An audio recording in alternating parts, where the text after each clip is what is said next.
Nako mga kababayan, ito na nga po nag-umpisa na ang, Blue Ribbon Hearing Committee mga kababayan ngayong araw na ito. At, ayan, tinanong nga dito ni Senator Tulfo kung nasaan na si Gutesa mga kababayan. Ito ba daw ay buhay pa o patay na mga kababayan? So, sinabi din dito ni Senator Ping Lacson na kahit wala si Gutesa ay ang kanyang sinumpaang salaysay ay valid mga kababayan. Ayun, yun yung good news. At humihingi nga ito ng tulong kay Senator Marcoleta mga kababayan. Ngunit wala naman pong nakuhang tulong si Lacson kay Senator Marcoleta dahil nga mga kababayan ay hindi rin po alam ni Senator Marcoleta kung nasaan ngayon si Orly Gutesa. So ngayong araw mga kababayan ay wala po, hindi po dumating si Orly Gutesa mga kababayan. Hindi natin alam kung bakit. So yung sinabi ni Senator Amy kahapon mukhang hindi nagkatotoo mga kababayan na may babaligtad or what. Pero abangan natin baka sa mga susunod na araw dahil mayroon pang mga susunod na hearing dito. Alam ko pagdating ng Lunes hanggang Friday na yung Lunes, Martes, Miyerkules, Huwebes hanggang Biyernes na yung hearing ng Blue Ribbon mga kababayan.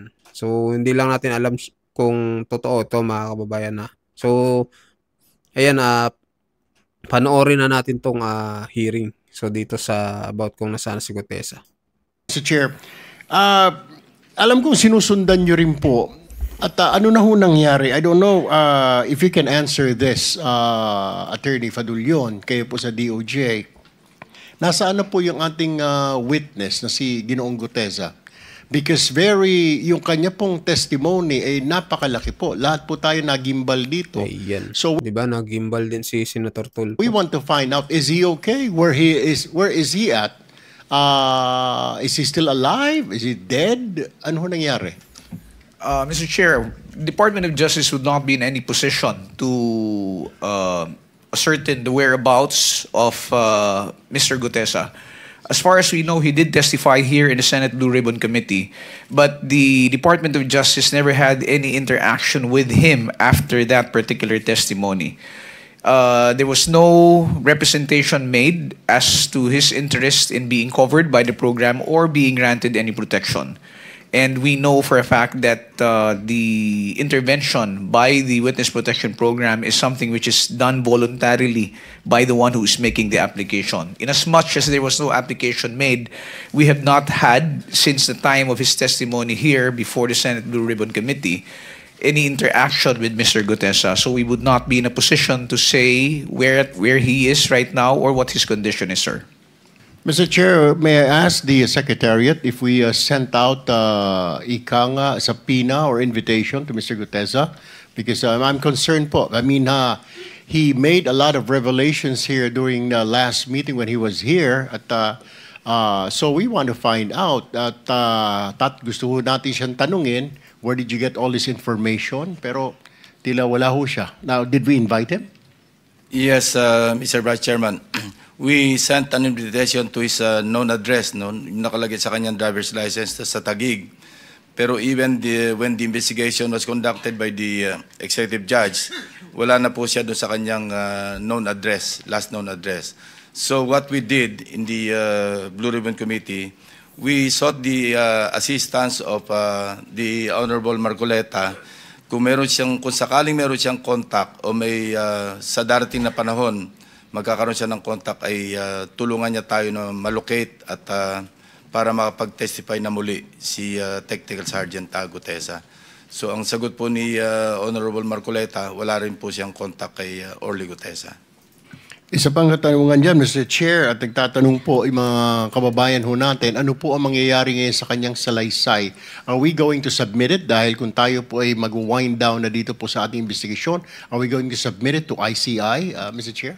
The sinumpang salaysay remains valid as far as the Blue Ribbon Committee is concerned. Ano? Nagkaroon lang naman siya ng problema doon sa kanyang pagkanotaryo. And hindi naman po siya sumipot sa DOJ, sa Ombudsman, even sa ICI.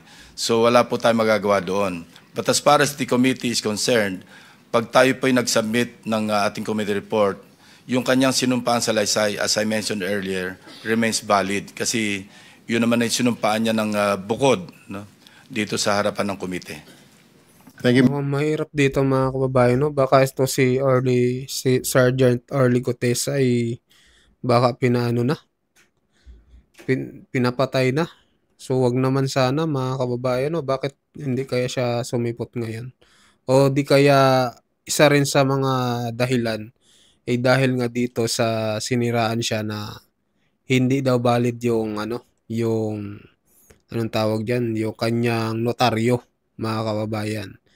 So siguro natakot mga kababayan or di kaya may tumatakot kaya hindi sumisipot.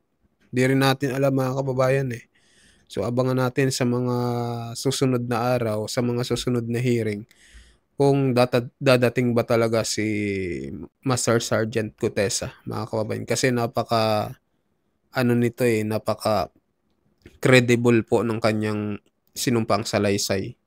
Talagang marami siyang nabanggit, no, at lalo na yung si Saldico at itong si Martin Romualdez mga kababayan. Sana sa mga susunod, no, magpakita siya. Kasi kung di magpapakita, maiisip ng tao baka nga pinadedo na itong si Gutesa mga kababayan. Yun yung mga isip ng tao. Pati ako mag-iisip din mga kababayan, no? Kayo anong pahayag nyo? Bakit wala ngayon si Master Sergeant Gutesa? Pero ayon naman kay Ping Lacson ay valid naman daw yung sinumpaang salaysay. So tuloy natin. Mr. Chair, now I direct my question to Yusek Bernardo. Yusek Bernardo or Engineer Bernardo. Common practice po ang bentahan ng mga pondo sa lower house. Alam po natin yan. Alam po ninyo yan. Ikaw po ba ay naalok na rin ng pondo for flood control ng mga mambabatas? I know you've been talking about senators, may mga congressman, pero ikaw po ba ay nabentahan na ng pondo para sa flood control? Mr. Chair, as far as I can recall, I cannot remember any time na bentahan po ako niyan sapagkat I think the legislators in the lower house have their own way of dealing with projects, especially to the district engineers and contractors. So, sa district engineer po ang nagkakaroon ng transaction between the lawmaker at saka yung district engineer. Tama po ba ang pagkaintindi ko? Yes po, Mr. Chair. As far as I know po, puro ganun po. Alright. Walk us through, Engineer Bernardo.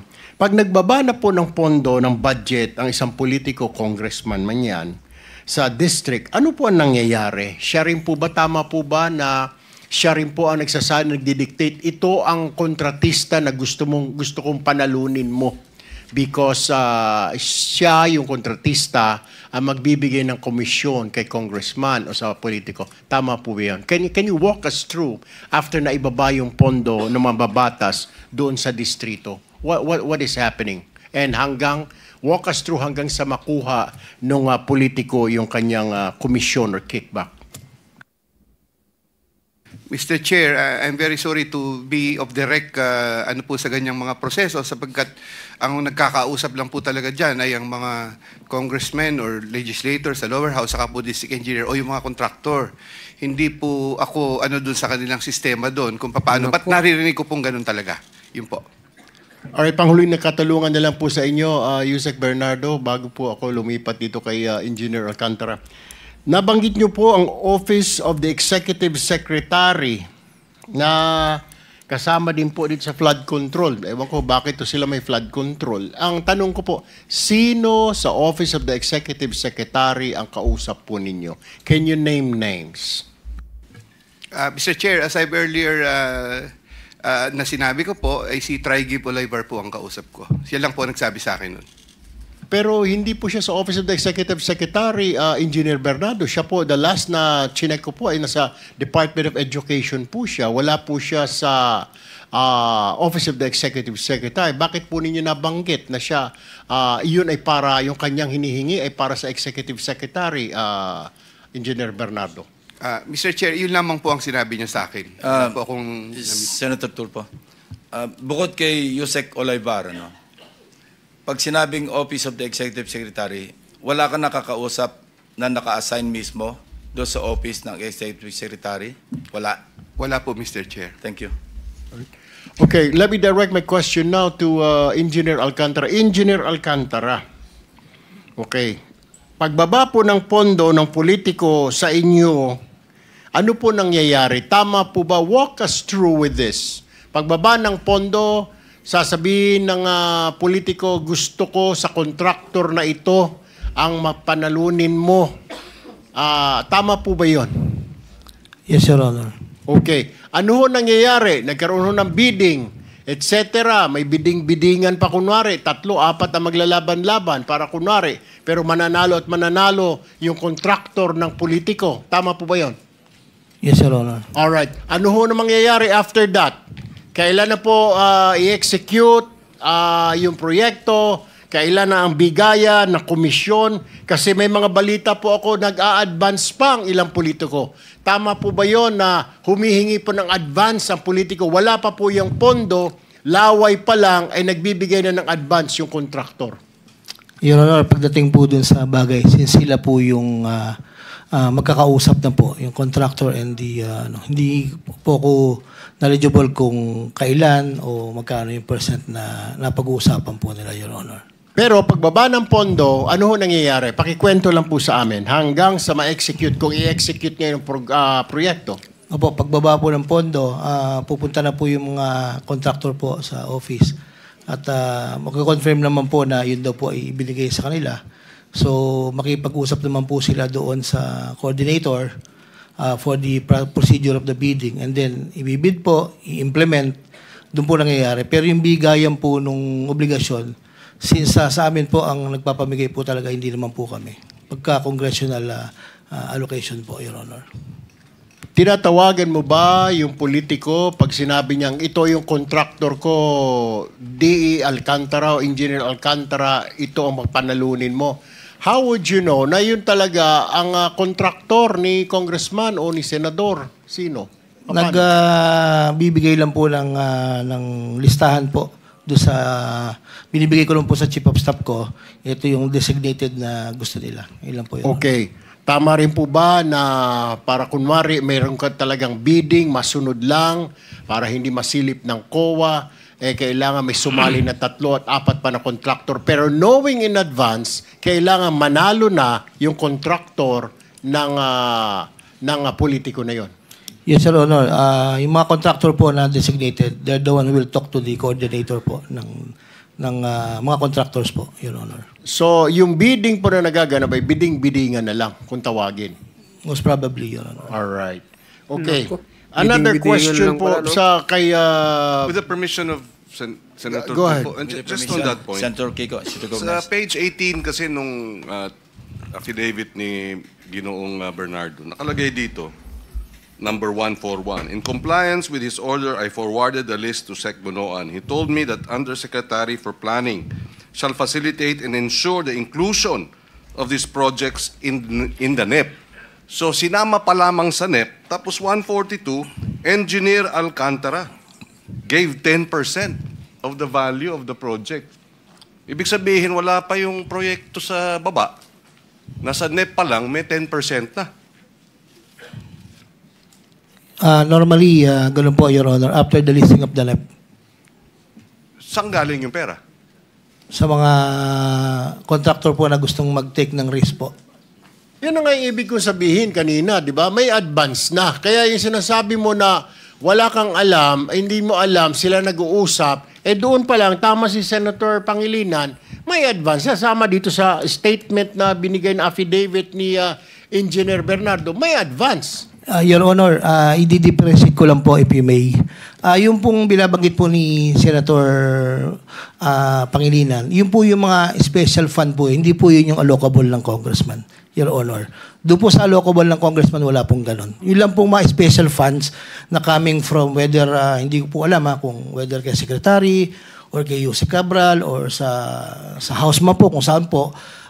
Dalawa po kasi yan, sir, isang allocable po. Yun po yung fixed allocable na naka-allocate po sa district representative. Yun po yung sinasabi ko, sir, na wala pong advance, wala po kaming knowledge. So, yung mga special release po, yung special request po sa department na bumababa rin po sa NEP, that is not part of the allocable of the district representative. Yun po yung merong ganun po, Your Honor. All right, quickly na lang, okay, before I move to Yusek Bisnar ng DPWH. 3 beses ka nabanggit dito sa affidavit ni Engineer Bernardo sa line 19, line 21, line 24. Tama po ba ito? Itong sinasabi na third quarter 2024, I asked District Engineer Alcantara to prepare a list. Tapos sa line 21, 1.5 billion submitted by Engineer Alcantara. Tapos dito sa 24, Engineer Alcantara ulit, a 25% commission of about 125 million. Your Honor, sa pagkakatanda ko po, no, lahat po ng nire-request po sa akin ni boss, pinadadala ko naman po. Probably, baka po naman po magtugma doon sa listahan ko, Your Honor. All right, thank you. Let me move now, Mr. Chair, to Yusek Bisnar. Meron... So ayun mga kababayan, na magka-part 2 na lang siguro tayo dito, no? Sa pinag-uusapan ng investigasyon dito sa flood control anomaly, no? At kumuha lang naman tayo ng information, no, about dito kay Gutesa, kung saan na nga ba siya, bakit hindi dumating. So, pero abangan natin sa mga susunod na araw. Kayo anong komento nyo dito mga kababayan? Ito ba'y tinatakot kaya hindi dumating o buhay pa? Sabi nga ni Tulpo, buhay pa or patay na? So, anong pahayag nyo mga kababayan dito? Pero posible malabong maano to si Gutesa kasi ayaw niya nga ng protection ng DOJ. So palagay ko buhay pa ito, nagtatago lang mga kababayan. So abangan natin at nakakadismaya lang ngayon ba't wala si Senator Marcoleta. Parang ang boring ng Senate Blue Ribbon pag wala siya no? Diba? Ano sa palagay niyo mga kababayan? So, ayun po. Anong opinion nyo dito? Mag-comment kayo, mag-like at mag-subscribe. At sa mga bago dyan, pa-subscribe po ng ating channel mga kababayan. Maraming salamat po.